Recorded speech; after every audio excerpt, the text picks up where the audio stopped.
ഇന്നത്തെ വീഡിയോയിലൂടെ ഞാൻ ഷെയർ ചെയ്യുന്നത് രുചികരമായ ഒരു ചേമ്പ് കറിയാണ്.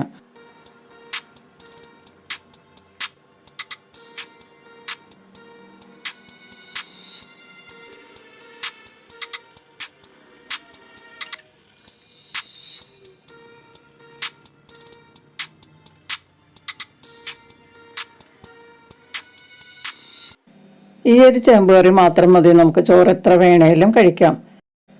അപ്പോൾ dears, welcome to Thunder Kitchen recipes. ഈ ചേമ്പ് കറി ഉണ്ടാക്കാനായിട്ട് ഒരു കുഴിവെള്ള പാൻ ചൂടാക്കി ഇതിലേക്ക് 3 ടേബിൾ സ്പൂൺ വെളിച്ചെണ്ണ ചേർക്കാം.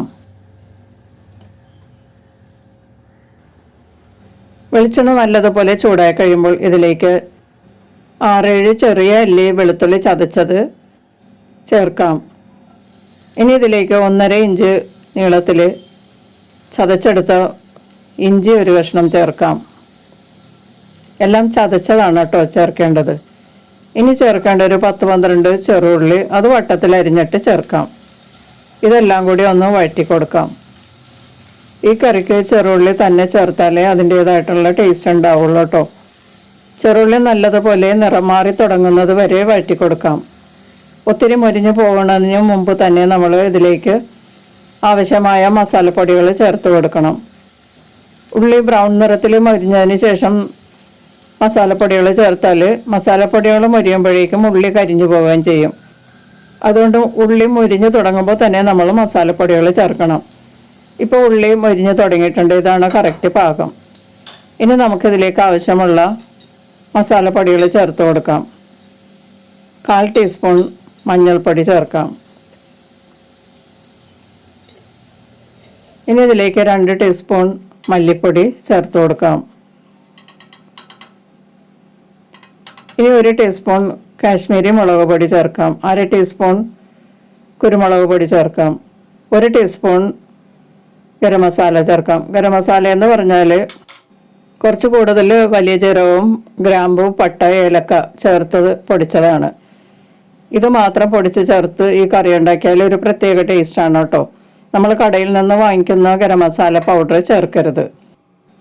മസാലപ്പൊടികളുടെ പച്ചക്കുത്ത് മാറിക്കഴിയുമ്പോൾ ഇതിലേക്ക് സ്ക്വയറായി കട്ട് ചെയ്ത സവാള ചേർത്ത് കൊടുക്കാം. ഒരു വലിയ സവാളയാണ് ഞാൻ ഇതിലേക്ക് ചേർത്തത് കേട്ടോ.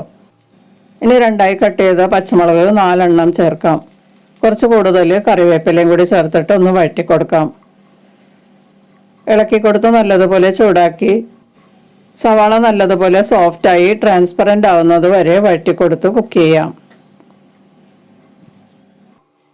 ഇപ്പോൾ സവാളയൊക്കെ നല്ലതുപോലെ സോഫ്റ്റായി കിട്ടിയിട്ടുണ്ട്. ഇനി ഇതിലേക്ക് 2 ചെറിയ തക്കാളി ചേർത്ത് കൊടുക്കാം. ചെറിയ തക്കാളി ആയതുകൊണ്ട് ഞാൻ 2 എടുത്തത്. അത് 4ആക്കി കട്ട് ചെയ്ത് ചേർക്കാം.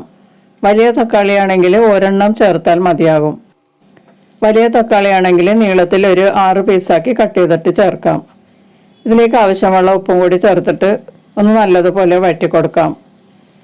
ലോ ടു മീഡിയം ഹീറ്റിൽ ഈ തക്കാളിയൊക്കെ ഒന്ന് നല്ലതുപോലെ ചൂടാവുന്നത് വരെ വഴറ്റി കൊടുക്കാം.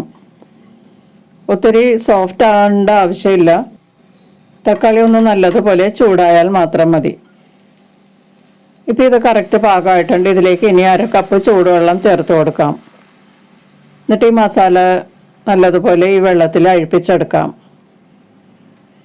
നന്നായിട്ട് ഇളക്കി കൊടുത്ത് മിക്സ് ചെയ്യാം.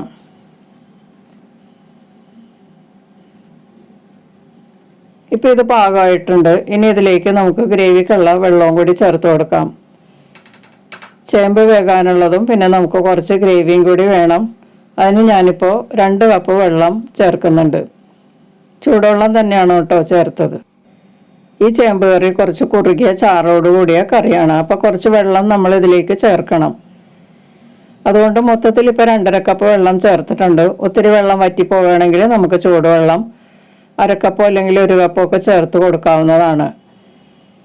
ഇനി ഇത് തിളക്കുന്ന സമയത്ത് നമുക്ക് ചേമ്പ് ചേർത്ത് കൊടുക്കാം. ഞാനിപ്പോൾ 500 ഗ്രാം ചേമ്പ് അതിൻ്റെ തൊലിയൊക്കെ കളഞ്ഞ് ക്ലീൻ ചെയ്ത് കട്ട് ചെയ്ത് വെള്ളത്തിലിട്ടിരിക്കുകയാണ്. അത് വെള്ളം കളഞ്ഞിട്ട് നമുക്കിതിലേക്ക് ഇട്ട് കൊടുക്കാം. ഞാൻ കുറച്ച് വലിയ കഷ്ണങ്ങളാക്കിയാണ് അരിഞ്ഞിരിക്കുന്നത്. നിങ്ങൾക്ക് വേണമെങ്കിൽ ഇതിലും ചെറിയ കഷ്ണങ്ങളാക്കി കട്ട് ചെയ്യാവുന്നതാണ് കേട്ടോ. കഷ്ണങ്ങളെല്ലാം നമുക്ക് ഈ ഗ്രേവിയിലേക്ക് ഇട്ട് കൊടുക്കാം. ഇനി ഇതൊന്ന് നല്ലതുപോലെ ഒന്ന് മിക്സ് ചെയ്യാം.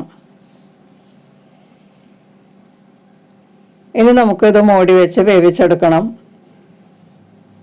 ഗ്രേവിയൊക്കെ ഒന്ന് വറ്റി കുറുകി ചേമ്പ് കഷ്ണങ്ങളൊക്കെ നല്ല സോഫ്റ്റ് ആവുന്നത് വരെ ഒരു 10 മിനിറ്റ് മൂടി വെച്ച് വേവിക്കാം.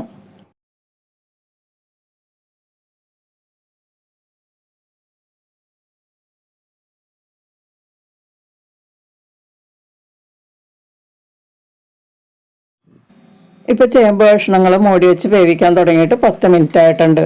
നമുക്കിതൊന്ന് തുറന്ന് ഒന്ന് ഇളക്കി കൊടുക്കാം. ഇപ്പോൾ ഗ്രേവിയൊക്കെ നല്ലതുപോലെ വറ്റിയിട്ടുണ്ട്.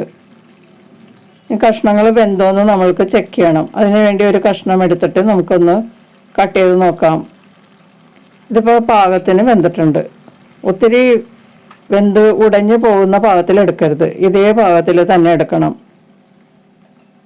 ഇപ്പോൾ ഗ്രേവിയൊക്കെ നല്ലതുപോലെ കുറുകി വന്നിട്ടുണ്ട്. കഷ്ണങ്ങളിൽ പൊതിഞ്ഞിരിക്കുന്ന പാകത്തിൽ വേണമെങ്കിൽ ഒരു 5 മിനിറ്റും കൂടി വേവിച്ചാൽ മതിയാകും. ഇതിലേക്ക് ഇനി ചേർക്കാനുള്ളത് കുറച്ച് മല്ലിയിലയാണ്. പൊടിയായി കട്ട് ചെയ്ത മല്ലിയില ഒരു 1/2 കപ്പോളം ഞാൻ ഇതിലേക്ക് ചേർക്കുന്നുണ്ട്. ഇനി ഇതെല്ലാം കൂടി നല്ലതുപോലെ ഒന്ന് മിക്സ് ചെയ്ത് കൊടുക്കാം. ഇതിപ്പോൾ ചോറിൻ്റെ കൂടെയൊക്കെ കഴിക്കാൻ വളരെ നല്ലൊരു കറിയാണ് കേട്ടോ. നമ്മൾ ചിക്കൻ കറിയും ബീഫ് കറിയൊക്കെ വെക്കുന്ന പോലെയുള്ള ഒരു കറിയാണിത്. വളരെ നല്ല ടേസ്റ്റാണ്. വെജിറ്റേറിയൻസിന് വളരെ സ്വാദോടുകൂടി ചോറ് കഴിക്കാൻ പറ്റിയൊരു കറിയാണിത്. നമുക്ക് വേണമെങ്കിൽ ഇത് ചപ്പാത്തിയുടെ കൂടെയോ ഒക്കെ കഴിക്കാൻ നല്ലതാണ് കേട്ടോ. അപ്പോൾ നമ്മുടെ ചേമ്പ് കറി റെഡി ആയിട്ടുണ്ട്. നമുക്കിത് സ്റ്റവ് ഓഫ് ചെയ്തിട്ട് മാറ്റി വയ്ക്കാം. അല്പം ചൂടാറിയതിന് ശേഷം നമുക്കിത് സെർവ് ചെയ്യാം. അപ്പോൾ നമുക്ക് ആ ചേമ്പ് കറി ഒന്ന് സെർവ് ചെയ്യാം. കുറച്ച് നേരം ഇരുന്ന് കഴിഞ്ഞപ്പോൾ ഗ്രേവിയൊക്കെ ഒന്ന് അല്പം കുറുകി വന്നിട്ടുണ്ട്. ചേമ്പ് ഒത്തിരി വെന്ത് പോയാൽ ഗ്രേവിയുടെ കൂടെ അത് ഉടഞ്ഞ് ചേർന്നാൽ അത്ര നല്ല ടേസ്റ്റ് ആയിരിക്കില്ല. ഗ്രേവി വേറെ തന്നെ കിടക്കണം, കഷ്ണങ്ങൾ വേറെയും ഇരിക്കണം. അങ്ങനെ ഇരിക്കുന്നതാണ് നല്ലത് കേട്ടോ. അപ്പോൾ ആ പാകത്തിലാണ് നമ്മൾ എടുക്കേണ്ടത്. ഇതിൻ്റെ ഗ്രേവി അടിപൊളിയാണ് കേട്ടോ. വളരെ സ്പെഷ്യലായിട്ടുള്ളൊരു മസാലയാണിത്. ഈ കറി കൂട്ടി എത്ര ചോറ് കഴിച്ചാലും നമുക്ക് മതിയാകില്ല, അത്രയ്ക്ക് ടേസ്റ്റാണ്. വെജിറ്റേറിയൻസിനൊക്കെ ഇത് ഇറച്ചിക്കറിയും ചിക്കൻ കറിയൊക്കെ കഴിക്കുന്നത് പോലെ കഴിക്കാൻ പറ്റും. നല്ല മണവും രുചിയുമുള്ളൊരു കറിയാണ്. ഇതുപോലെ കൂടുതലുണ്ടാക്കി ഫ്രിഡ്ജിൽ സൂക്ഷിച്ചാൽ 2-3 ദിവസമൊക്കെ നമുക്ക് കഴിക്കാൻ പറ്റും. ഇപ്പോൾ വളരെ സ്വാദിഷ്ടമായിട്ടുള്ള ചേമ്പ് കറി എല്ലാവരും ഒന്ന് ട്രൈ ചെയ്ത് നോക്കുക. വീഡിയോ ഇഷ്ടമായാൽ ലൈക്ക് ചെയ്യുകയും നിങ്ങളുടെ ഫ്രണ്ട്സിനൊക്കെ ഒന്ന് ഷെയർ ചെയ്ത് കൊടുക്കുകയും ചെയ്യുക. വീഡിയോയെക്കുറിച്ചുള്ള അഭിപ്രായങ്ങളും നിർദ്ദേശങ്ങളും ഒക്കെ കമൻറ്റ് ബോക്സിൽ രേഖപ്പെടുത്തുക. സബ്സ്ക്രൈബ് ചെയ്ത് ചാനലൊന്ന് സപ്പോർട്ട് ചെയ്യുകയും ചെയ്യണം കേട്ടോ. അപ്പോൾ നമുക്ക് വീണ്ടും മറ്റൊരു റെസിപ്പിയുമായി കാണാം. Thank you.